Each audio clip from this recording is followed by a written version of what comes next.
¿Qué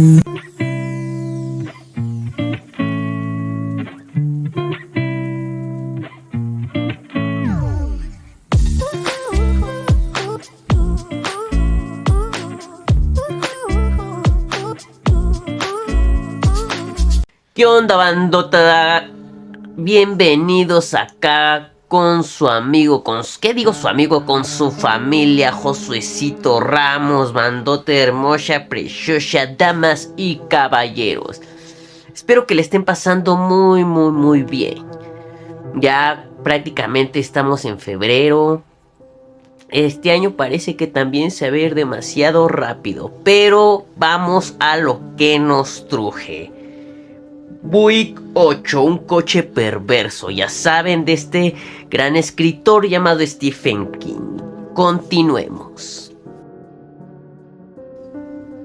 Y esta vez no dije nada. Fui buen chico y le seguí. Tenía la garganta como papel de lija. Consulté mi reloj y no acabó de sorprenderme que yo hubiera pasado más de una hora. No estando de servicio daba igual. El día estaba más nublado que antes, pero el vago murmullo de truenos se había alejado hacia el sur. ¡Qué tiempos!, dijo alguien con una mezcla de tristeza y diversión en la voz. Truco que al parecer solo dominan con un mínimo de gracia los judíos y los irlandeses. Nos veíamos toda la vida igual de chulos, ¿verdad? Giré la cabeza y vi que Ned tenía sentado a la izquierda a Judy Royer, que ahora llevaba ropa de civil. No sé cuándo había llegado. Tenía la misma cara de granjero honrado con la que se paseaba en el 69, pero ahora las comisuras de los labios presentaban un paréntesis de arrugas y el pelo, que se le había puesto gris casi del todo, había retrocedido como las mareas, dejando a la vista un trecho largo y brillante de frente. Le calculé más o menos la misma edad que Ennis Rafferty cuando su misteriosa desaparición. Los planes de jubilación de Judy comprendían una caravana y visitas a sus hijos y nietos.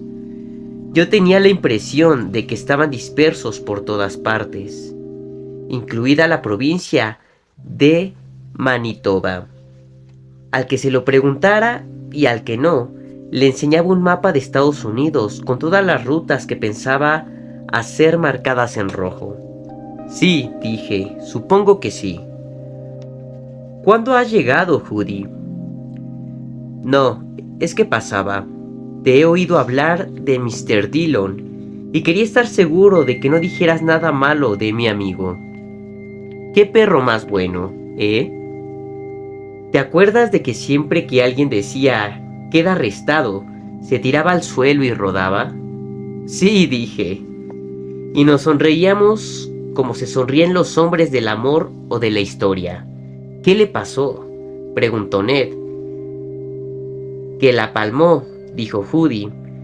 Lo enterramos Eddie Jacobois y yo justo allí. Señaló el campo de hierbajos que formaba el principio de una ladera al norte del cuartel. Hará unos 15 años, ¿no, Sandy? Asentí. 15 años casi exactos. Pues debía de ser viejo, ¿no?, preguntó Ned. Phil Canleton dijo. Sí, ya tenía sus años, pero no te creas. Lo envenenaron, dijo Judy con tono de indignación. No añadió nada más. Si quieres oír el resto de la historia, empecé yo. Sí que quiero, contestó enseguida Ned. Pues entonces tengo que mojarme un poco la garganta. Justo cuando empezaba a levantarme, Shirley salió con una bandeja. Traía un plato de bocadillos bien gruesos, jamón y queso, roast beef, pollo y una jarra grande de té helado Red Singer. Vuelve a sentarte, Sandy, dijo. ¿Que te cubro yo? ¿Eras adivina o qué? Ella, sonriendo, dejó la bandeja en el banco. No, pero sé que a los hombres les da sed hablar y que siempre tienen hambre. A veces hasta las mujeres tienen hambre y sed, aunque tú no lo creas. Venga, tíos, a comer. ¿Y tú, Ned Wilcox? Espero que te zampes como mínimo un par de bocadillos, que estás muy flaco, hombre. La bandeja me recordó a Bibi Rod hablando con Tony y Ennis mientras su equipo, sus niños no mucho mayores que Ned, bebía té frío y engullía bocadillos hechos en la misma cocinita. La única diferencia era el color de las baldosas del suelo y el microondas. Yo creo que el tiempo también está sujeto por cadenas. Vale. Ned le sonrió, pero sospecho que más por obligación que espontáneamente. No se cansaba de mirar el cobertizo B. Ya le tenía hechizado, como a tanta gente a lo largo de los años. Gente y un perro, un buen perro. Mientras me bebía el primer vaso de té bien frío, que a mi garganta seca le sentó la mar de bien, con azúcar de verdad, no esa porquería artificial que no tiene gusto a nada. Tuve tiempo de dudar que estuviera haciéndole algún bien a Ned Wilcox, o que fuera a creerse el resto. Cabía la posibilidad de que se levantara y se marchara enfadado, por considerar que había estado burlándome de él y de su pena. No era imposible. Yo, en mi abono, tenía a Judy, Arkie y Phil, y a Shirley, que al parecer el Buick todavía no estaba, pero que había ocupado el puesto de encargada de comunicaciones a mediados de los 80. Y desde entonces había visto y hecho mucho. A pesar de todo, seguía siendo posible que no se lo creyera el chaval. Era algo muy gordo para tragárselo. Sin embargo, era demasiado tarde para echarse atrás. ¿Lo del Trooper Rafferty cómo acabó?, preguntó Ned. De ninguna manera, dijo Judy. Es lo perverso que tiene desaparecer. Lo que le pasó a tu padre es horrible. Eso no pienso negártelo, pero al menos lo sabes. Algo es algo, ¿no? Puedes ir a un sitio a visitarlo y poner flores, o a llevar la carta de que te aceptan en la universidad. Eso solo es una tumba, dijo Ned. Hablaba con una paciencia rara que me puso nervioso. Hay una parcelita y debajo una caja. En la caja hay algo que lleva el uniforme de mi padre, pero que no es mi padre. Pero ¿sabes qué le pasó?, insistió Judy. Con Ennis. Extendió las manos con la palma hacia abajo y las giró como un mago al final de un truco bueno. Arkie había entrado. Debía de tener ganas de mear. Volvió a salir y se sentó. ¿Alguna novedad?, pregunté. Pues sí y no, sargento. Me ha dicho Steph que le diga que vuelve a tener muchas interferencias en la radio. Las mismas cortas de siempre, ¿sabe? ¿No? Y tiene escacharrado el DSS.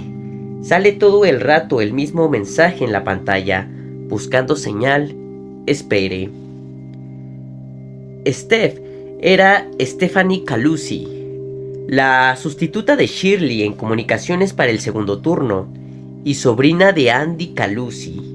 El DSS era nuestra parabólica, la pequeñita, pagada de nuestro propio bolsillo, al igual que los aparatos de gimnasia del rincón del piso de arriba.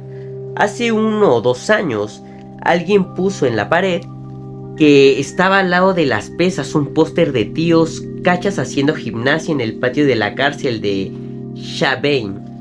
Debajo, como chiste, ponía: ellos nunca se toman un día libre. Arkie y yo nos miramos, y luego miramos el cobertizo B. Hoy estaba estropeado el microondas de la cocina, o tardaría poco en estarlo.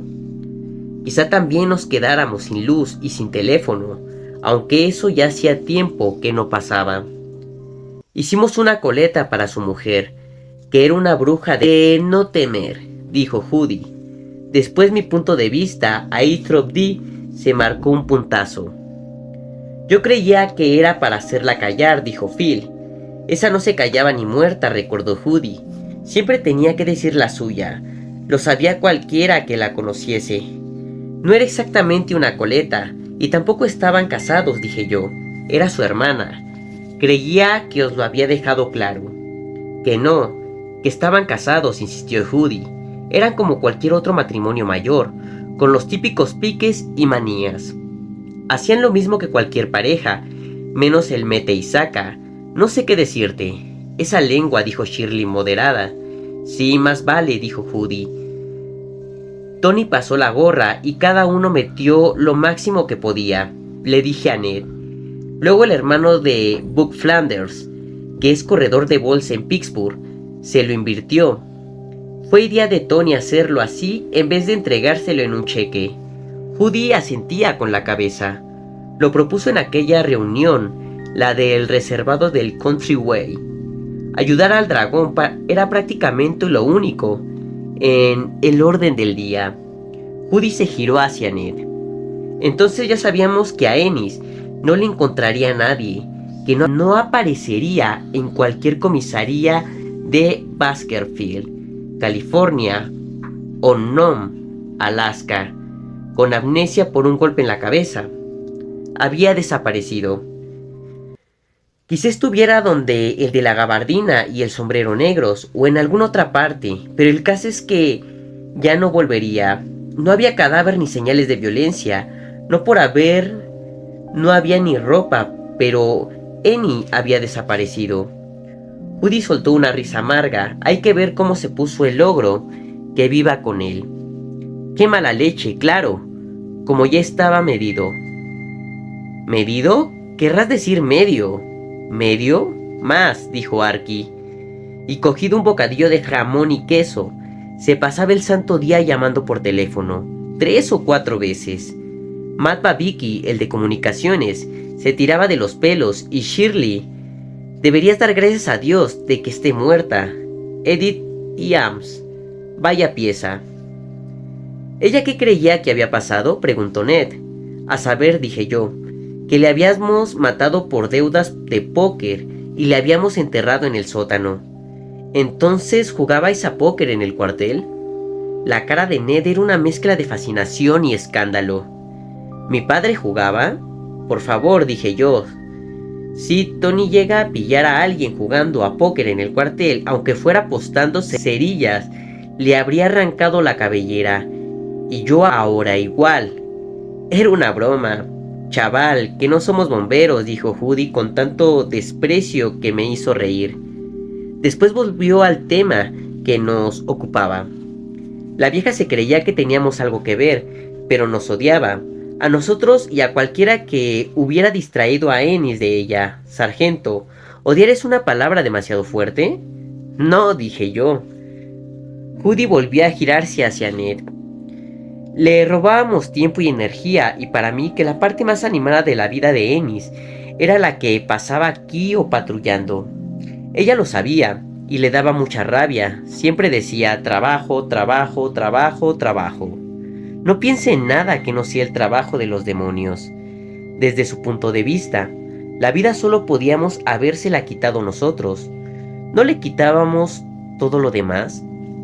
Ned ponía cara de sorpresa, quizá porque en su casa nunca había estado presente el odio al trabajo, al menos que viera él. Shirley le puso amablemente una mano en la rodilla. ¿No ves que tenía que odiar a alguien? Algún culpable tenía que encontrar, dije. Llamaba, nos amenazaba, escribía cartas a su representante del Congreso y al fiscal del estado exigiendo una investigación a fondo. Para mí que Tony ya se lo veía venir, pero siguió como si nada con la reunión de unas noches después y planteó su propuesta de ayudarla. Dijo que o la ayudábamos nosotros o no la ayudaba nadie. Ennis no había dejado gran cosa, y sin nosotros, Edith se quedaría prácticamente en la indigencia. Ennis tenía un seguro, y le tocaba cobrar jubilación. Supongo que en esa época ya había cubierto como el 80%.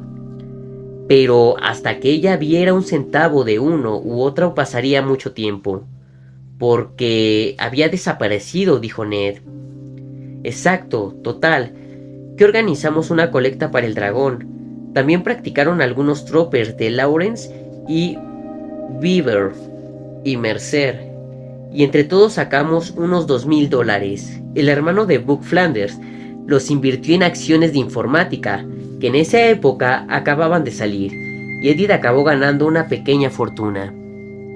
Por lo que respecta a Ennis, empezó a correr la voz por todos los cuarteles del oeste de Pensilvania de que había fugado a México. Se pasaba el día hablando de México y leyendo artículos de revistas sobre México. En poco tiempo nadie lo ponía en duda. Ennis se había escapado de su hermana antes de que le diera tiempo a cortarle del todo en trocitos con aquella lengua cuchillo Ginsu que tenía. Hasta hubo gente mejor informada, o que debería haberlo estado, pero que después de una temporada empezó a contar lo mismo. Gente que estaba en el reservado del Countryway, cuando Tony dijo delante de todo el mundo que para él el Buick del cobertizo B tenía algo que ver con la desaparición de Ennis. Y bien, querida banda, ¿qué misterio guarda este automóvil? ¿Cómo es posible que un auto pueda estar involucrado en la desaparición de una persona? Acompáñenme a averiguarlo. Solo le faltó decir que era una unidad de transporte del planeta X, dijo Judy. Esa noche el sargento estuvo muy convincente, dijo Arky, con una manera de hablar tan peculiar que tuve que taparme la sonrisa con la mano. Supongo que cuando Edith escribió a su congresista no hizo ningún comentario sobre lo que teníais aquí en la dimensión desconocida, dijo Ned. ¿Cómo, si no lo sabía? Dije. El sargento Scondis convocó la reunión más que nada por eso. La intención era recordarnos que las lenguas indiscretas hacen es... ¿Qué pasa?, preguntó Ned haciendo el gesto de levantarse del banco. A mí ni siquiera me hizo falta mirar para saber qué estaba viendo, pero igual miré. Claro, Shirley, Arky y Judy. 3/4 de lo mismo. No se podía no mirar, no sentirse fascinado. Ninguno de nosotros se había meado, me había aullado delante del Roadmaster, como el pobre Mr. D. Pero yo, al menos en 2 ocasiones, había gritado, sí señor. Me había, lo que se dice, desgañitado, y luego, qué pesadillas, madre de Dios. La tormenta se había alejado hacia el sur, pero solo en cierto sentido. En otro, estaba atrapada en el interior del cobertizo B, desde donde estábamos sentados. En el banco de fumadores, vimos que dentro se producían varias explosiones de luz muy intensas pero silenciosas. La hilera de ventanas de la puerta de persiana pasaba de estar completamente negra a adquirir un blanco azulado. Y yo sabía que a cada fogonazo del radio del despacho de comunicaciones emitiría otra descarga de estática. En el reloj del microondas no pondría 17.18, sino error. A pesar de todo, en general no fue de las peores. Los fogonazos de luz imprimían imágenes en la retina, cuadrados verdosos que flotaban delante de los ojos, pero se podía mirar. Las primeras 3 o 4 veces que había pasado aquella tormenta del bolsillo, era imposible de mirar.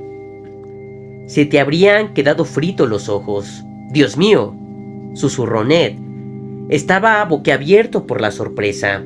No, me quedo corto. Lo que le vi esa tarde en la cara era auténtico shock. Y tampoco se limitaba a eso. Cuando se le aclararon un poco los ojos, vi la misma mirada de fascinación que había visto en la cara de su padre, en la de Tony, en la de Judy, en las de Matt Bacchini y Phil Canleton. ¿No me la había notado yo en mi propia cara? Me parece que es la reacción más habitual cuando nos enfrentamos con lo profundo, con lo que verdaderamente desconocido. Cuando entrevemos ese lugar en que se interrumpe nuestro universo familiar y empieza la auténtica oscuridad. Ned me miró. Dios mío, Sandy, ¿qué es? ¿Qué es? Si tienes que llamarlo de alguna manera, llámalo terremoto. Uno suave, últimamente son casi todos suaves. ¿Quieres verlo más de cerca? No preguntó si era peligroso.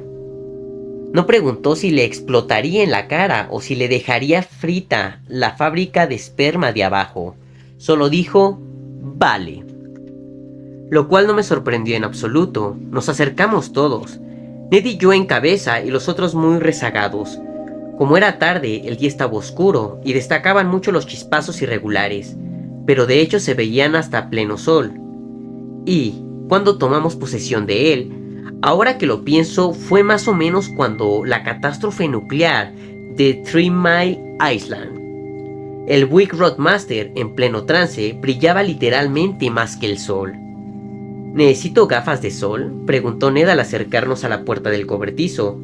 Yo ya oí el zumbido de dentro, el mismo que le había llamado la atención al padre de Ned en la gasolinera Jenny, al sentarse al volante desmesurado del Buick. No, que va. Tú cierra un poco los ojos y ya está, dijo Judy. Pero te digo una cosa, en el 79 sí que te habrían hecho falta. Por supuesto, dijo Arky, mientras Ned pegaba la cara a una de las ventanas y miraba con los ojos entornados. Yo, tan fascinado como siempre, me acerqué a la de al lado. Adelante, pasen y vean el cocodrilo vivo. El Roadmaster estaba íntegramente a la vista. Se las había arreglado para que se cayera la lona, que ahora en un bulto marrón en el suelo del lado del conductor me pareció más obra de arte que nunca.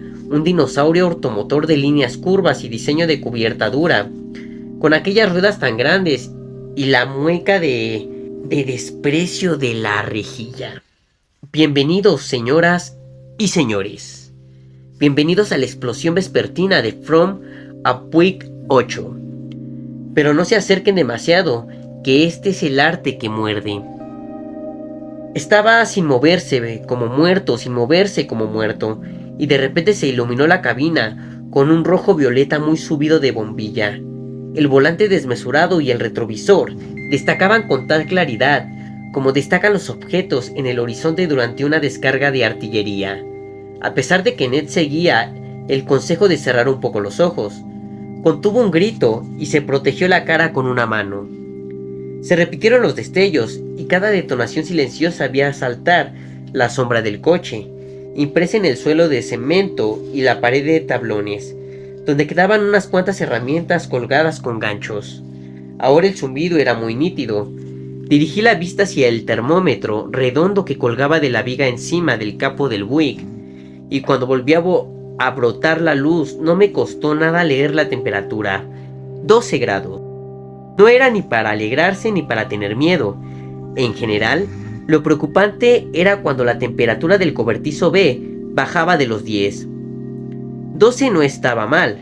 De todos modos, convenía ser precavido. Con el paso de los años, habíamos llegado a una serie de conclusiones acerca del Buick, establecido una serie de normas, pero no éramos tan tontos como para fiarnos demasiado de ellas. Dentro del Buick se produjo otro fogonazo silencioso. Después transcurrió un minuto casi entero sin que pasara nada. Ned no movía ni un dedo, seguro que ni siquiera respiraba. ¿Ya está?, preguntó finalmente. Espera, le dije. Le concedimos 2 minutos más. Como no había novedad, abrí la boca para decir que volveríamos al banco a sentarnos, que por esa noche el Buick había agotado sus reservas de fuegos artificiales. Me lo impidió el último fogonazo, que fue brutal. Una cinta inestable de luz, como la chispa de un ciclotrón gigante, salió disparada hacia arriba por la ventana trasera del Buick y ascendió en diagonal irregular hacia el rincón del fondo del cobertizo, donde había un estante lleno de cajas viejas, la mayoría con piezas sueltas de ferretería. Estas brillaron con un amarillo pálido y un poco misterioso, como si las cajas, en vez de estar llenas de tornillos, tuercas y muelles sueltos, contuvieran velas encendidas. Aumentó el zumbido, que me hizo temblar los dientes, y hasta tuve la impresión de que me vibraba todo el puente de la nariz. Luego paró. La luz también. Estábamos tan deslumbrados que ahora parecía que lo del cobertizo no fuera penumbra, sino oscuridad total. El Buick solo era un bulto con las esquinas redondeadas y algún que otro reflejo furtivo que delataba las partes cromadas alrededor de los faros. Shirley dejó de contener la respiración. Soltó un suspiro prolongado y se apartó de la ventana por donde había estado mirando. Temblaba. Arky le pasó un brazo por detrás de los hombros y se los estrechó para tranquilizarla. Phil, que había ocupado la ventana de mi derecha, dijo: «Jefe, da igual las veces que lo vea, nunca me acostumbro». «¿Qué es?», preguntó Ned. Era como si el asombro le hubiera quitado 10 o 12 años de la cara, convirtiéndole en un niño menor que sus hermanas. «Pero, ¿por qué pasa?». «No lo sabemos», dije. «¿Quién más lo sabe?». «Todos los troopers que han trabajado en Trop D en los últimos 20 y pico años. Algunos del parque de vehículos, el jefe de la dirección de carreteras del condado, me parece que también». «¿Jamieson?», dijo Judy. Sí que lo sabe. «Y el jefe de la policía municipal de Statler, Sid Brownell. Aparte de ellos, pocos». Habíamos emprendido el camino de vuelta hacia el banco, la mayoría encendiendo cigarrillos. Por su aspecto, a Ned tampoco le habría ido mal fumar, o tomarse algo, no sé, un buen trago de whisky. Dentro del cuartel estaría volviendo todo a la normalidad. Steve Colucci ya debía de estar notando mejoras en la recepción radiofónica, y pronto la parabólica del tejado volvería a recibir todos los resultados deportivos. Todas las guerras y 6 canales de teletienda. Si con eso no se te olvida la capa de ozono, es que no se te olvida con nada. «¿Cómo es posible que no lo sepan?», preguntó Ned. «¿Cómo no va a correr la voz con lo grande que es?». «Tampoco es tan grande», dijo Phil. «Total, es un Buick. Si fuera un Cadillac, eso sí que sería grande». «Hay familias que no saben guardar secretos y otras que sí», dije yo. «La nuestra es de las que sí, y nos parecía especialmente importante guardar este».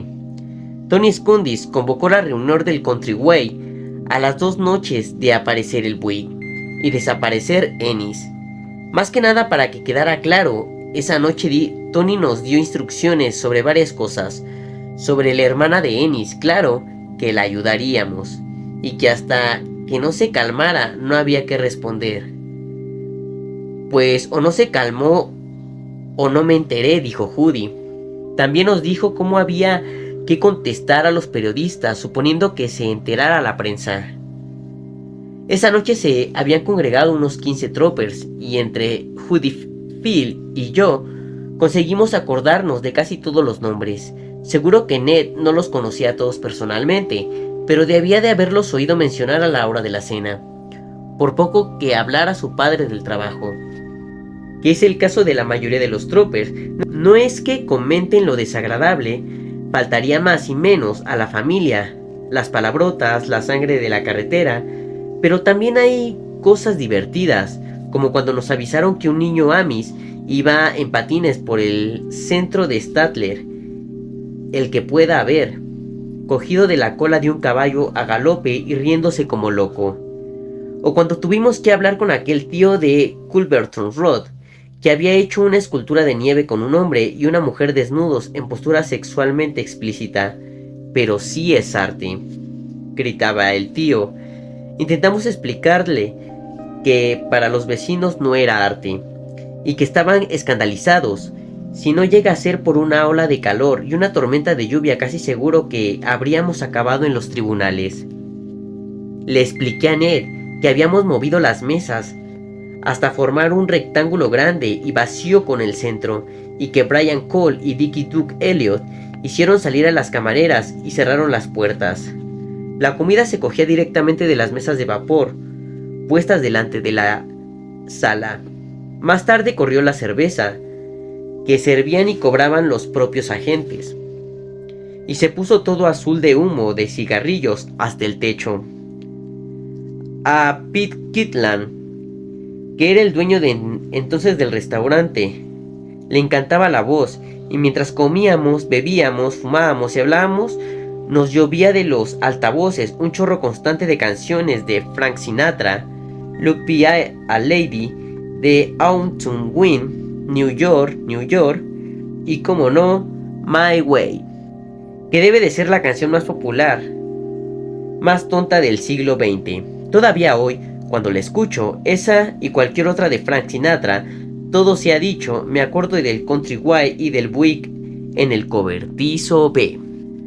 Respecto al conductor desaparecido del Buick, las instrucciones eran contestar que no conocíamos ni el nombre ni las características del individuo, y que no teníamos ninguna razón para considerar que hubiera infringido la ley. Vaya, que de robo de servicios nada. En cambio, las preguntas sobre Ennis había que tomárselas en serio y con sinceridad. Al menos hasta cierto punto, en efecto, nos extrañaba mucho. Sí, estábamos preocupados. Sí, habíamos puesto avisos de se busca, en efecto. Era posible que Ennis simplemente hubiera tomado las de Villadiego. Estaban abiertas todas las posibilidades. Drobdy estaba haciendo todo lo posible para ayudar a la hermana del agente Rafferty, una mujer entrañable pero tan afectada que podía salir con cualquier cosa.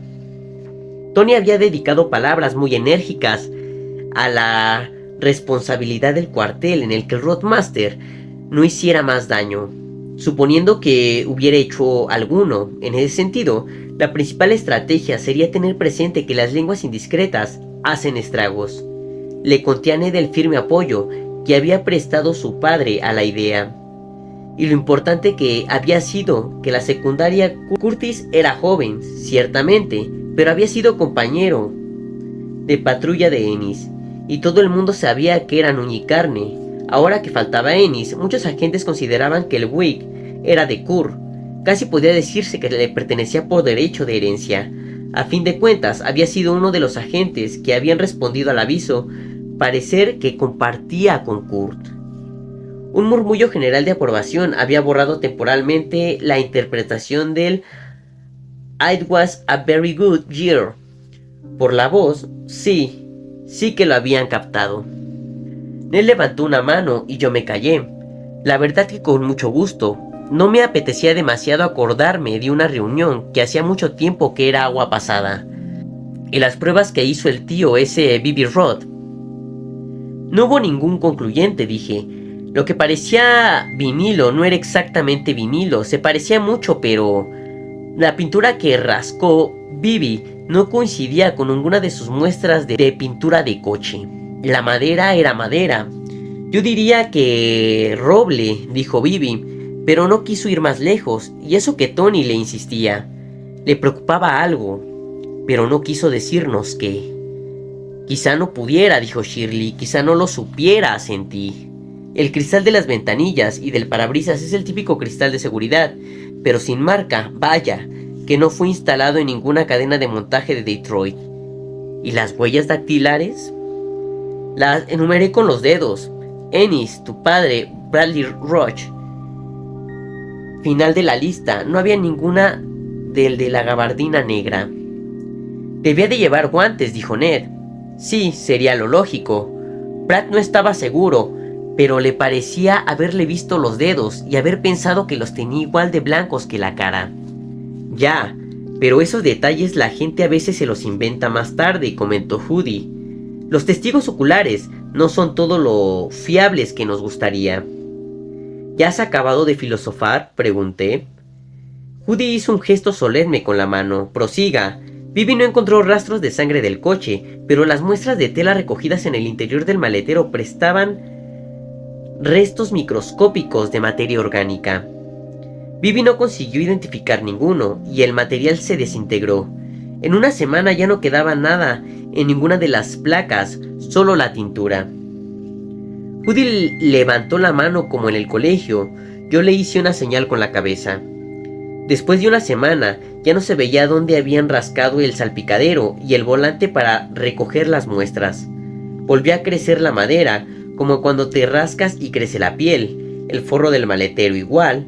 Al rascar un guardabarros con una navaja o una llave, a las 6 o 7 horas ya no se veía nada. ¿Cicatriza solo?, dijo Ned. ¿Tiene ese poder? Sí, dijo Shirley. Había encendido otro Parliament y lo fumaba a base de caladitas nerviosas. Una vez tu padre me arrastró a uno de sus experimentos, me hizo filmar con una cámara de video, hizo una marca larga de la puerta del conductor, justo debajo de la banda cromada. Dejamos la cámara funcionando. A los 15 minutos volvimos los dos. No era nada dramático, como en las películas, pero te quedabas de piedra. Oye, la marca se iba haciendo menos profunda y empezaba a oscurecerse por los bordes como si intentara ponerse del mismo color que la pintura. Al final ya no se veía nada de nada. ¿Y los neumáticos?, dijo Judy. Les clavabas un destornillador y pasaba lo normal, que empezaba a salir el aire, pero iba saliendo cada vez menos, un silbidito, y a los pocos segundos ni eso. Luego salta el destornillador, apretó los labios e hizo un ruido, ¡zap!, como escupir semillas de sandía. ¿Está vivo?, me preguntó Ned. Hablaba tan bajo que me costaba oírle. Si se cura solo. Tony siempre decía que no, dije. Lo tenía clarísimo, siempre decía, solo es un chisme, un aparatito de nada. Lo que pasa es que no lo entendemos. Tu padre opinaba justo lo contrario, y al final lo tenía tanto más claro que Tony. Si no se hubiera muerto, Curtis. ¿Qué? ¿Qué pasaría si no se hubiera muerto? No lo sé, dije. De repente me había entrado una especie de desánimo, de tristeza, quedaba mucho por contar, pero ya no me apetecía, no me sentía con fuerzas, y la idea de hacerlo me oprimía el corazón. Como cuando tienes por delante algo que hay que hacer, pero que cuesta, y que es una tontería. Arrancar tocones antes de que se vaya el sol, guardar la paja en el pajar antes de que empiece a llover, fregar suelos, hacer camas. Con toda franqueza, no tengo ni idea de qué habría pasado si no llega a morirse. Judy acudió en mi rescate. Tu padre estaba como borracho, Ned. Iba a verlo cada minuto libre. Daba vueltas, hacía fotos, lo tocaba. Sobre todo eso, tocarlo y tocarlo como si quisiera asegurarse de que era real. Igual que el sargento, intervino Arky. Yo pensé que no del todo, pero me lo callé. Curlo había vivido de otra manera. Al final el Buick le pertenecía como no había llegado a pertenecer a Tony, y Tony lo sabía. Pero, ¿y el Trooper Rafferty? ¿Sandy?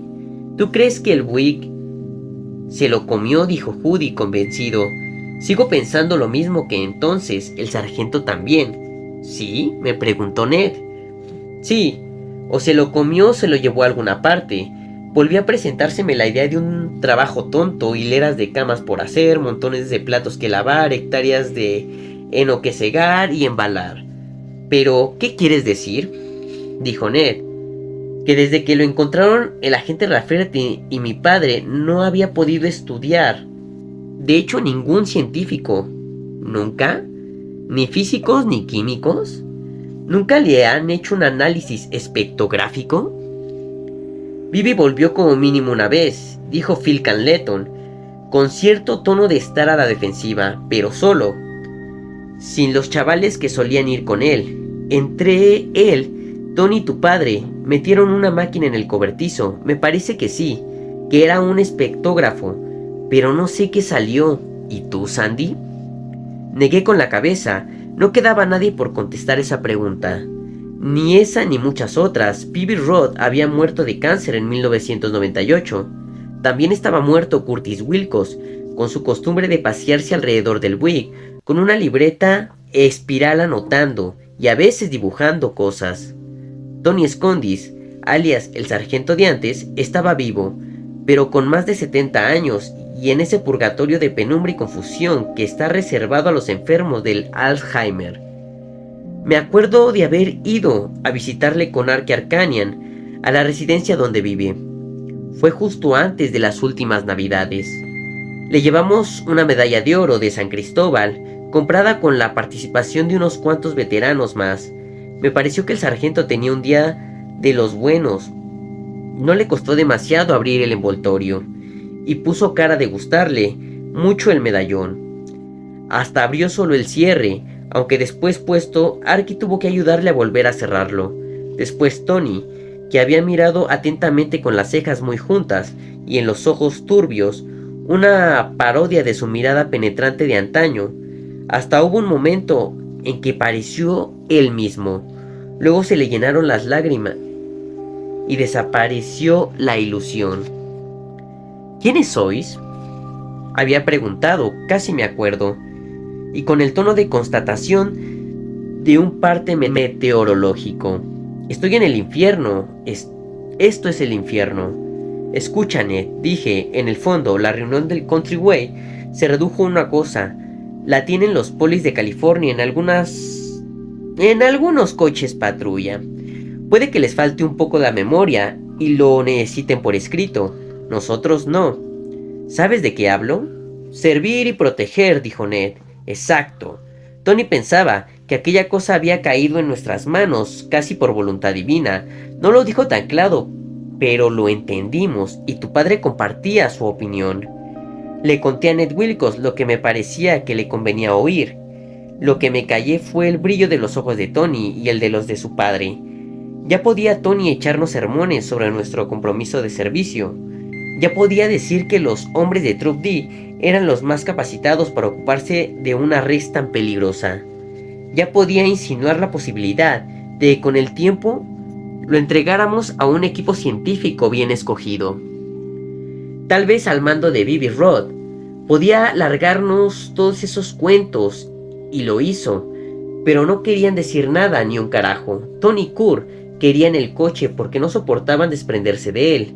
Lo demás, subterfugios. El Roadmaster era algo raro y exótico, y era de ellos, de los dos.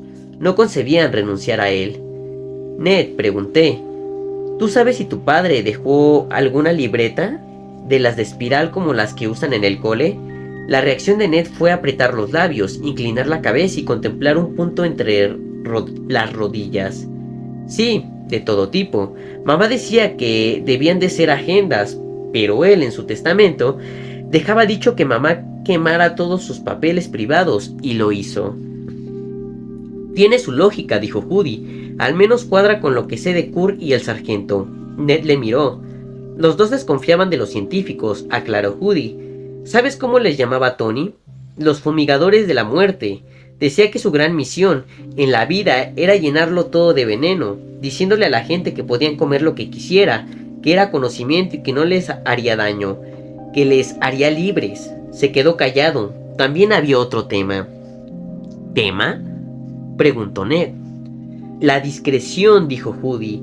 Los polis saben guardar secretos, pero, según Kurt y Tony, los científicos no. Una vez le oí decir a Tony, fíjate los muy idiotas lo deprisa que han fumigado la bomba atómica por todo el mundo. Por culpa de eso freímos a los Rosenberg. Pero cualquiera con 2 dedos de frente sabe que en 2 años los rusos habrían tenido la bomba de cualquier manera. ¿Por qué? Pues porque a los científicos les va la cháchara. Puede que lo que tenemos guardado en el cobertizo B no sea el equivalente de la bomba atómica, pero puede ser que sí. Lo que está claro es que mientras lo tengamos escondido, con lona encima, no será la bomba atómica de nadie. Pensé que solo era una parte de la verdad. De vez en cuando me he preguntado si Tony y el padre de Ned lo habían discutido, tan sin tapujos, no sé, cualquier día por la tarde.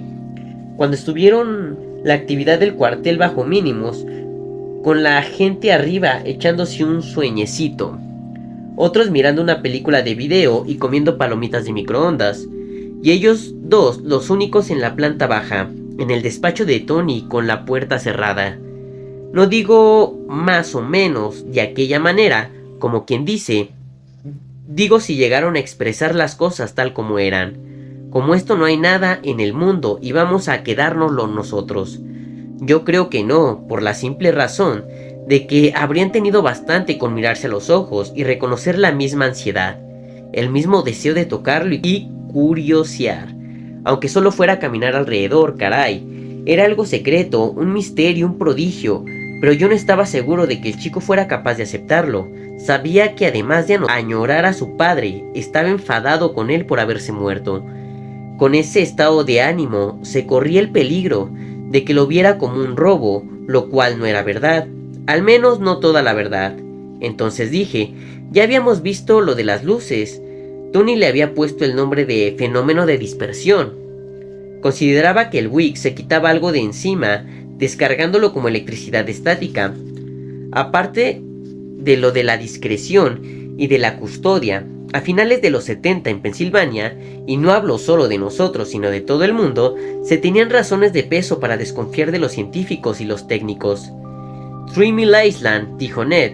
Sí, además, el coche hace más cosas que curarse solo los rasguños y repeler el polvo, bastantes más. Me quedé callado, parecía demasiado difícil, excesivo. Venga, cuéntaselo, dijo Arky con voz casi de enfado. Un director de orquesta, cabreado en el crepúsculo. Le has contado la tira de cosas que importan un carajo, ahora cuéntale el resto. Miró a Judy y después a Shirley, incluido lo de 1988. Sí, hasta esa parte. Hizo una pausa, suspiró y miró el cobertizo B. A estas alturas ya no se puede parar. Me levanté y empecé a cruzar el aparcamiento. Oí decir detrás a Phil: no, chaval. Deja que se vaya, que ya volverá. ¿Qué es lo que tiene ser el jefe? Que la gente puede decirlo y tener razón casi siempre, con excepciones, claro. Un derrame, un infarto, un conductor borracho, la mano de lo que esperamos los mortales que sea Dios, la gente que es jefe de algo. La que ha trabajado para llegar tan arriba y que trabaja para quedarse, nunca lo manda todo a freír espárragos. No, los jefes seguimos haciendo las camas, fregando los platos y embalando el heno, y encima nos esmeramos. La gente dice: jo, no sé qué haríamos sin ti. La respuesta es que la mayoría haría lo que les diera la santísima gana. Como siempre, al infierno todos en la misma cesta. Me planté delante de la puerta, la persiana del cobertizo B, y miré el termómetro por una de las ventanitas. Había bajado hasta 11. Seguía sin ser preocupante, pero hacía bastante frío para hacerme sospechar que el Wick se marcaría 1 o 2 sacudidas más antes del descanso nocturno. Por lo tanto, no tenía sentido volver a ponerle la lona, puesto que lo más probable era tener que repetirlo. Está perdiendo fuerza respecto al Roadmaster. Era artículo de fe. El Evangelio según Scondis y Wilcox, relantizándose como un reloj al que no se le da cuerda, bamboleándose como una peona agotada, pintando como un director de humos que ya no percibe el calor. Escoge tu metáfora favorita de la sección de ofertas, y quizá fuera verdad o no. Claro, en realidad no sabíamos nada del coche. Convencernos de lo contrario era una estrategia que empezábamos para poder seguir viviendo al lado sin demasiadas pesadillas. Volví al banco mientras encendía otro cigarrillo. Me senté entre Shirley y Ned y dije: ¿quieres que te cuente la primera vez que vimos lo que acabamos de ver? El ansia que le vi en la cara me facilitó un poco seguir. Y bien, ¿qué habrán visto exactamente, querido público? Es desconcertante esta historia, ¿no es así? Pues bueno, si quieres saber mucho más, no te desconectes de este hermosísimo tu canal Josuecito Ramos. Ya sabes, queridos papus, activen la campanita, denme un merecidísimo like y comparte este video con tu familia y tus amigos. Pues créeme que siempre es aconsejable escuchar una buena historia en un buen momento de relajación. Mis redes sociales aparecerán en este mismo momento en pantalla. Y bueno, ya sabes, soy tu familia Josuecito Ramos. Nos vemos hasta la próxima. Bye, bye.